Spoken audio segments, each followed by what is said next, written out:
আসসালামু আলাইকুম।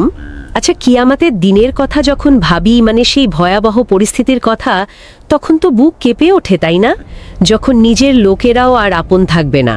ওয়ালাইকুম আসসালাম।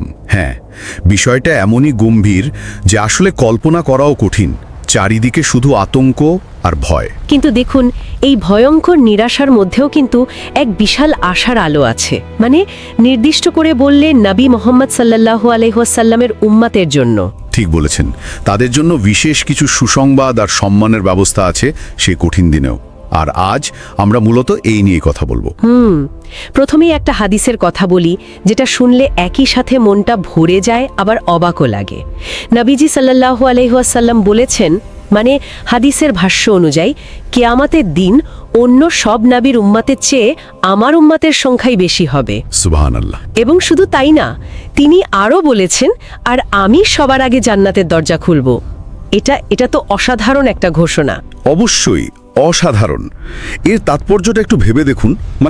শুধু সংখ্যায় বেশি হওয়া নয়, বরং আল্লাহর কাছে তার নবীর এবং সেই নবীর উম্মতের মর্যাদা এতটাই উঁচু যে জান্নাতে প্রবেশের শুরুটাই হবে তাদের দিয়ে। হ্যাঁ, একদম প্রথম যিনি দরজা খুলবেন। ঠিক।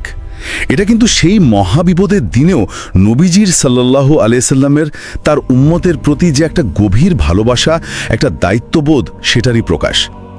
তিনি তার উম্মতকে পথ দেখিয়ে নিয়ে যাচ্ছেন। আর এখানেই শেষ না, আরও একটা বিষয় আছে যেটা এই সম্পর্কটাকে আরো গভীর করে তোলে। কিছু বর্ণনায় আমরা পাই যে তিনি কিন্তু একা নন। হ্যাঁ, তিনি তার উম্মতকে সাথে নিয়েই জান্নাতে ঢুকবেন। ঠিক তাই। এই বিষয়টা যখন ভাবি, কেমন যেন একটা অন্যরকম অনুভূতি হয়। এটা শুধু নবীর একক সম্মান না, বরং উম্মতের প্রতি তার যে টান, যে অবিচ্ছেদ্য বন্ধন, সেটাই ফুটে ওঠে। সত্যি তাই। যেন তিনি বলছেন যে আমার আনন্দ তো আমার উম্মতকে ছাড়া পূর্ণই হবে না। এই উম্মতের একজন হতে পারা, এটা যে কি বিরাট এক সৌভাগ্যের ব্যাপার। আলহামদুলিল্লাহ। এর জন্য যত শুকরিয়া করা যায় কম। আলহামদুলিল্লাহ যে আমরা এই উম্মতের অংশ।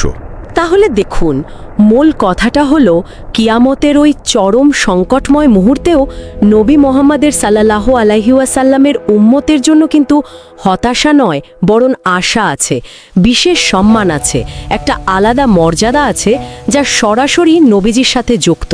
একদম। আর এজন্যই বোধহয় উচ্চে উল্লেখিত দোয়াটা এত প্রাসঙ্গিক, যে আল্লাহ যেন আমাদের সবাইকে রাসূলের খাঁটি উম্মত হিসেবে কবুল করেন, তার দেখানো পথে চলার তৌফিক দেন, আর তার সুপারিশ শাফাআত লাভ করার সৌভাগ্য দেন। আমিন। আর এই আলোচনা শেষে হয়তো এটাই ভাবার বিষয় থেকে যায় যে আমরা যারা নিজেদের এই উম্মতের অংশ মনে করি, সেই নবীর প্রতি আমাদের ভালোবাসা, আমাদের আনুগত্যের দাবিগুলো আমরা আসলে কতটা পূরণ করতে পারছি।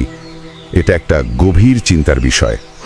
অবশ্যই আমাদের সবারই এটা নিয়ে ভাবা উচিত।